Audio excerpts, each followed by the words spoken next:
آپ کو بتانے کی ضرورت نہیں کہ مواخات مدینہ کا کیا پیغام تھا۔ جب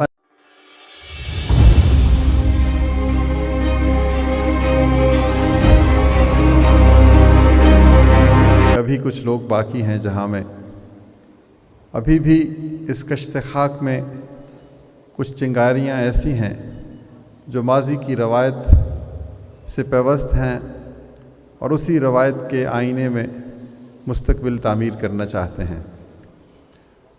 کوئی بھی تہذیب اگر ماضی سے ٹوٹ جائے، روایت سے ٹوٹ جائے، تو اس کا مستقبل غیر یقینی ہو جاتا ہے۔ قومیں، تہذیبیں، سماج یہ ماضی سے ہٹ کر تعمیر نہیں ہوتے۔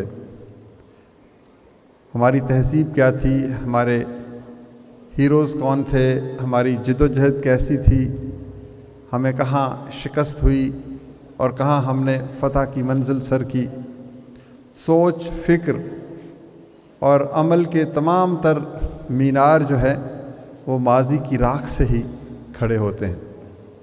اس کا مطلب یہ نہیں ہے کہ ہم ماضی کی گرفت میں مقید ہو جائیں، اس کا مطلب یہ ہے کہ وہ آتش رفتہ جو کبھی عروج کا باعث تھی اس کو زندہ رکھیں اور پھر مشرق سے ابھرتے ہوئے سورج کو ایک اور انداز میں دیکھیں، اور پھر یہ سوچیں کہ ہمیں کیسی دنیا تعمیر کرنی ہے، کیسا معاشرہ بنانا ہے، اور اس جہان رنگ و بو میں جو ہمارا اپنا کردار ہے وہ کیسے ادا کرنا ہے۔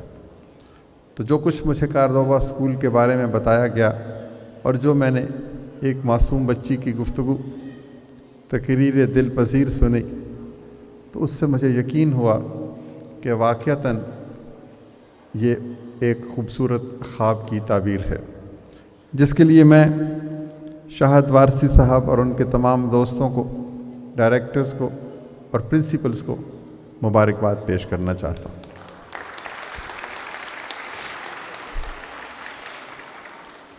میں تھوڑا سا تذکرہ اسی توسط سے اخوت کا بھی کرنا چاہوں گا کہ وہ بھی آپ ہی کی طرح آتش رفتہ کی سراغ کی ایک کوشش ہے۔ وہ جو اقبال نے کہا کہ میری غزل میں ہے آتش رفتہ کا سراغ، میری تمام جستجو کھوئے ہوں کی آرزو۔ تو اخوت کا تصور مواخات مدینہ سے مستعار لیا گیا، جس میں نبی پاک صلی اللہ علیہ وآلہ وسلم نے یہ تصور پیش کیا کہ جو لوگ تہی دامن ہیں یا جنہیں مالی اعتبار سے غربت اور تنگ دستی کا سامنا ہے، اگر معاشرے میں موجود خوشحال لوگ ان کا ہاتھ پکڑ لیں، ان کا دامن تھام لیں، تو ان کی بدحالی خوشحالی میں بدل سکتی۔ آپ کو بتانے کی ضرورت نہیں کہ مواخات مدینہ کا کیا پیغام تھا۔ جب انصار نے یعنی اہل مدینہ نے اہل مکہ کے ساتھ محبت کا دم بھرا، ہم کہتے ہیں کہ یہ محض ایک تصور نہیں بلکہ واقعہ نہیں بلکہ ایک تصور ہے، یعنی اس کو ہم صرف تاریخ کی کتابوں میں دفن کر کے تاکہ نسیاں کی زینت نہ بنائیں، بلکہ اپنی جسم و جاں میں شامل کر کے ایک زندہ و تابندہ تحریک کے طور پر دیکھنے کی کوشش کریں۔ آج بھی پاکستان میں اگر آدھے لوگ غربت کی چیرہ دستیوں کا شکار ہیں، تو آدھے لوگ تو ایسے ضرور ہیں جو اس قدر مفلس نہیں۔ تو یہ ہیوز اور ہیو ناٹس کے دو طبقے ہیں، ایک طرف خوشیاں ہیں، مسرت ہے، امید ہے، رنگ ہیں، قوس قزح ہے، اور دوسری طرف مایوسی ہے، دکھ ہے، جہالت ہے، بیماری ہے۔ تو ان دو طبقوں کے درمیان اگر مواخات مدینہ کی درخشاں روایت کے اگلے قدم کے طور پر ایسا ہی کوئی رشتہ قائم ہو جائے تو ہم ایک خوبصورت دنیا بنا سکتے ہیں۔ ایک طرف سے کوئی شخص اٹھے اور کہے دوسری طرف کے کسی محروم شخص کو کہ تم آج سے میرے دوست ہو، میرے بھائی ہو، تمہارے غم میرے ہیں اور میری خوشیاں تمہاری۔ تو اسی تصور کو سامنے رکھتے ہوئے اخوت کا قیام 2001 میں عمل میں آیا، ابتدائی طور پر ہم لوگوں کو چھوٹے قرضے دیتے تھے تاکہ اس سے وہ کام کریں، بھیک نہ مانگیں، کسی کے در نیاز پہ جا کے سر نہ جھکائیں، بلکہ عزت اور آبرو کے ساتھ اپنی جد و جہد کو خود آگے بڑھائیں۔ تو الحمدللہ آج 19 برس کے بعد جب میں پیچھے مڑ کے دیکھتا ہوں تو آپ جیسے دوستوں کی محبت نظر آتی ہے، تعاون اور اشتراک عمل نظر آتا ہے، اور آج الحمدللہ میں بڑے عجز و انکسار کے ساتھ کہتا ہوں کہ چند ہزار سے جو کام شروع ہوا، آج ہم 100 ارب روپوں کے قرض لوگوں کو فراہم کر چکے ہیں۔ یہ 100 ارب کے قرضے 25 لاکھ گھرانوں کو دیے گئے۔ ہر گھر میں اگر 6 افراد ہوں تو یہ 1.5 کروڑ لوگ بنتے ہیں، یعنی 1.5 کروڑ لوگوں کو یہ احساس ہوا کہ وہ غربت کی اس جنگ میں اکیلے نہیں، بلکہ کوئی لوگ ہیں جو ان کے ساتھ ہیں۔ ایک تصور ہے مواخات جو انہیں زندگی کی نوید دیتا ہے۔ ایک اور خوبصورت نتیجہ، ویسے تو کہتے ہیں کہ نیکی کرتے ہوئے یہ نہیں سوچنا چاہیے کہ اس کا حاصل کیا ہوگا، نیکی اس لیے کرنی چاہیے کہ نیکی کا حکم دیا گیا ہے۔ لیکن ایک خوبصورت چیز جو اس نیکی کے نتیجے میں ہمارے سامنے آئی وہ یہ ہے کہ نہ صرف یہ لوگ خود غربت سے نکلے بلکہ یہ لینے سے دینے والے بن گئے۔ ان میں سے 60% افراد اب ہمیں کچھ نہ کچھ عطیہ دیتے ہیں اس قرض حسن فنڈ کے لیے جس کے ذریعے سے ان تک یہ رقم پہنچی۔ اور اس سے بھی بڑی بات یہ ہے کہ 100 ارب روپوں کے یہ قرضے، ان کی واپسی کی شرح اہل عالم کو حیران کرتی ہے، 99.9%۔ یعنی محبت کا بیج بویا جائے تو محبت ہی ملتی ہے، جہاں پر گلاب بویا جائے وہاں پر کانٹوں کی فصل نہیں اگتی۔ تو یہ 99.9%، یہ میں بات آپ کو اس لیے بتا رہا ہوں کہ یہ میرے وطن کا سب سے بڑا امتیاز ہے۔ ہمیں نہ جانے کیوں بارہا یہ یقین دلایا جاتا ہے کہ پاکستان میں تو دیانت ختم ہو چکی ہے، امانت اور صداقت کے چراغ روشن نہیں ہوتے، لیکن میں آپ کا اعتماد لوٹانا چاہتا ہوں۔ یہ 99.9% کی شرح سے رقم واپس کرنے والے 25 لاکھ گھرانے اور 1.5 کروڑ افراد کون ہیں؟ کیا یہ ہمارے قومی وجود کا حصہ نہیں؟ ان کی موجودگی میں کیسے کہا جا سکتا ہے کہ پاکستان میں بددیانت بستے ہیں، جھوٹے ہیں، حرص و ہوا یہاں سکہ رائج الوقت ہے؟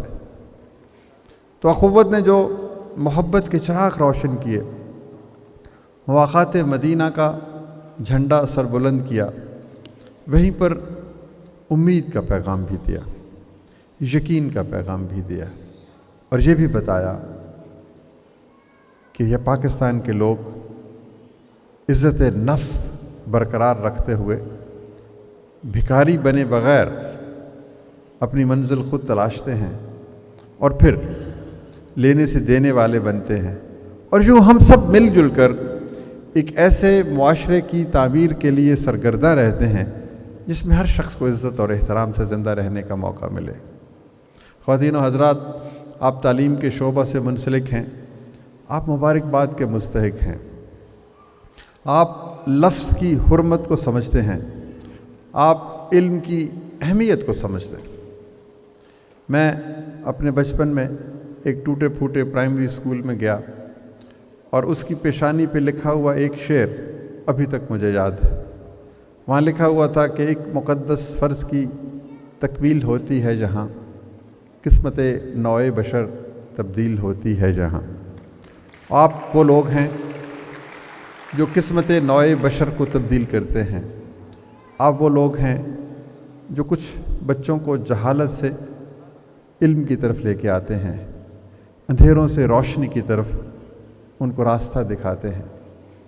آپ وہ لوگ ہیں جو انسانوں کو، آدمی کو انسان بننے میں مدد فراہم کرتے ہیں۔ اقدار، کردار، اور عمل کی طاقت سے آشنا کرتے ہیں۔ تو میں آپ کو مبارکباد پیش کرتا ہوں۔ یہ اتنے اسکول، یہ جو ایک زنجیر ہے کارڈوبا اسکولوں کی، مجھے یقین ہے کہ یہاں سے آپ کے توسط سے، آپ کی محبت سے، آپ کی دردمندی سے اور آپ کی فکر اقبال سے شناسائی کی بدولت ایک ایسی نسل جنم لے گی جو پاکستان کو تعمیر کرے گی، ایک ایسی نسل جنم لے گی جو ہمارے دکھ اور درد کا مداوا بنے گی، جو ماضی کی راکھ سے مستقبل کے ستارے تلاش کر کے ایک خوبصورت پاکستان بنائے گی۔ لیکن میں ایک بات ضرور آپ سے کہنا چاہوں گا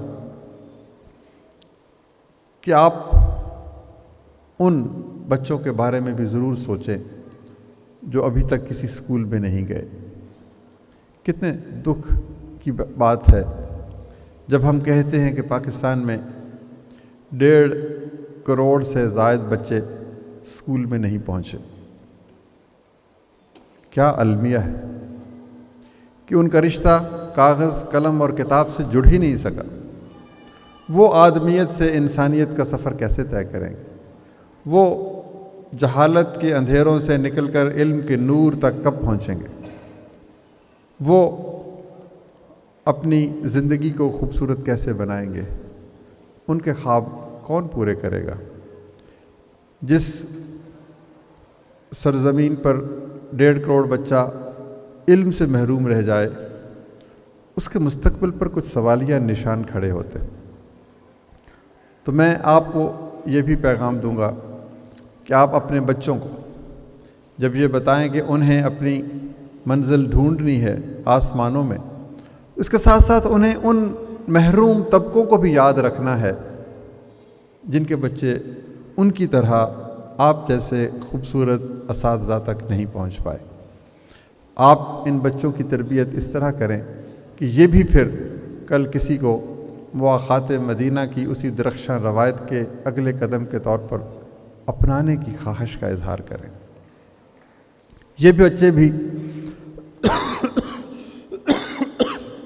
یہ احساس لے کے اپنی اسکولوں سے، اپنی درسگاہوں سے باہر نکلیں کہ زندگی صرف ان کے لیے نہیں ہے اور خواب صرف ان کے نہیں ہیں، انہیں دوسروں کی زندگی کو بھی خوبصورت بنانا ہے۔